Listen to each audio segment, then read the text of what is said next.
testua. Bai. Flauten munduan dago klasifikatuta. Hiru zulokoa dela esaten da, bai? Eskerrekin jotzen da. Eta eskubiarekin tamboria jotzen dugu, bai? Bereziki Jose Ignacio Ansoera Minerva Peterrek lan handia izun. Sartzeko konserbatorian goi mailan, bai? Eta nire azken pausoak izan ziren Donostiako goi mailako konserbatorian.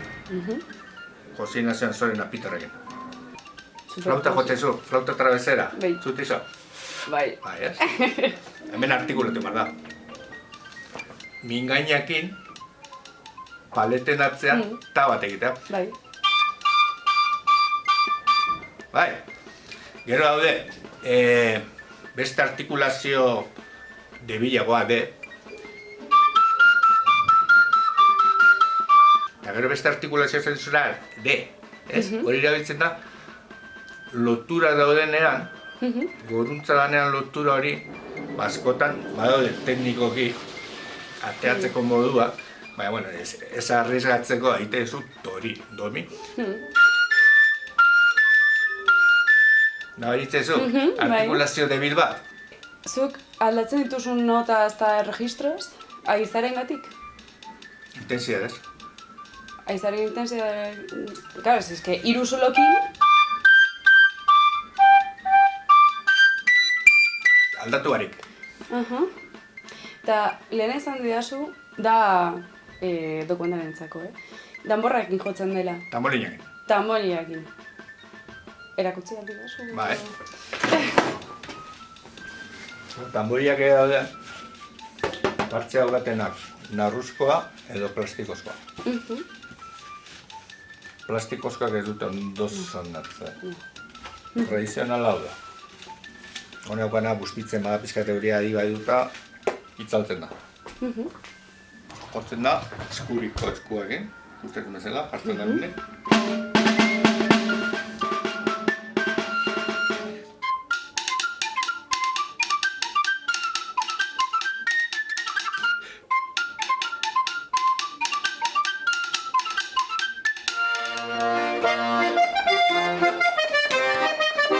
Triptixa haizearekin edo airearekin funtzionatzen duen instrumentu bat da, bai?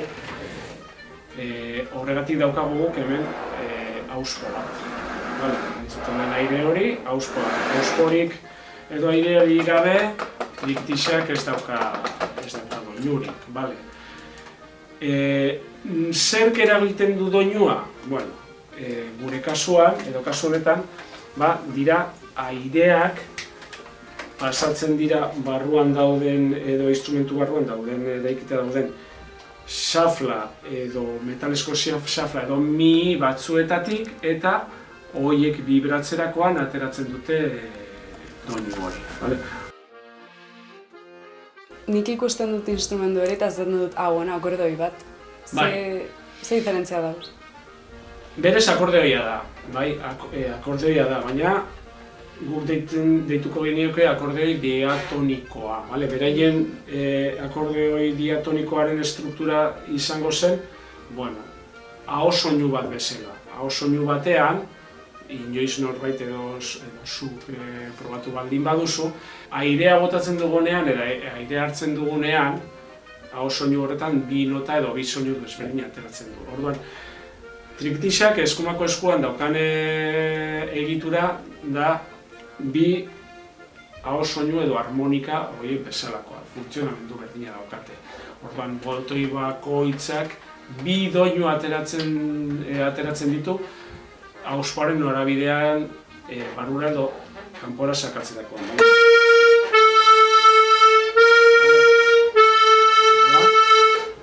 Bakoitza afinatuta bere tonalidadean, baina dira bi harmonika tonalidade desberdinetan bere egitura. Azkenean, botoi bakoitzarekin bidoinu desberdin izatea horrek ere egiten du ere triptixak akordeaiarekiko instrumentu apur baten murritzagoa edo txikiagoa izatea. Baina bai da akordeoia da, akordei diatonikoa. Eta zer egoeratan jotzen da, normalmente? erromerietan eta jo izan dena, beti jaietan eta horrelako gauzak,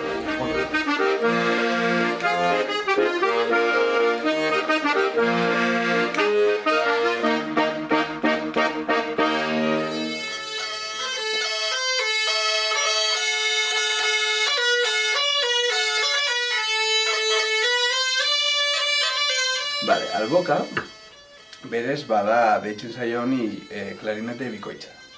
Bale, zergatik? Badaukagulako hemen lengüeta bat, bale? Hau da klarinetearen bezalakoa, lengüeta bakarra, bale? Orduan putxa egiten dugunean, soinua lortzen dugu. Zer gertatzen da? Baditugula bat izan ordez, baditugula bi. Bi kaina eta bi tutu. Eta horrekin lortu ezakeguna da bi nota egitea batera. Normalean haizezko instrumentuetan bakarrik nota bat egiten dugu, ez? Honetan bi lortu ezakegu.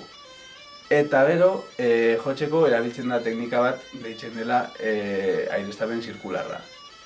Orduan, horrekin lortzen duguna da denbora osoan airea botatzea. Orduan, egiten duguna da sudurretik hartu, eta masaiak puztuta, bota behar dugu, hemen daukaguna, eta sudurretik hartu. Orduan izango zen.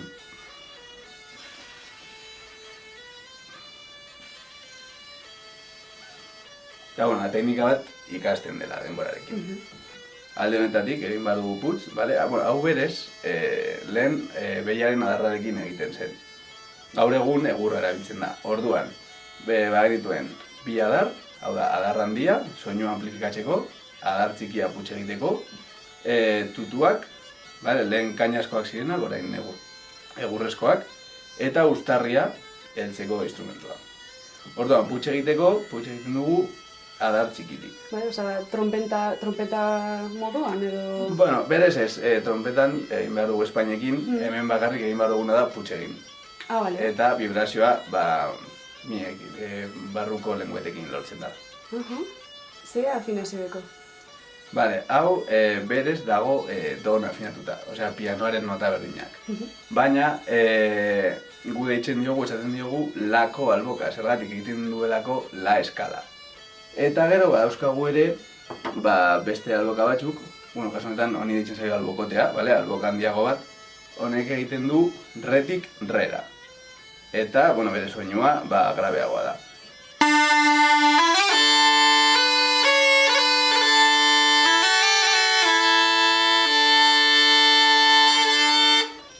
Eta hauetan, daukagu aukera, hemen goma batzuk mugitzen baditugu, zuloak tokiz mugitzen dira, eta egin ditzakegu alterazioak.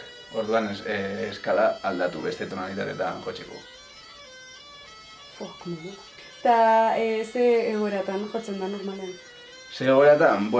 Lehen hau etortzen zen landa eremutik.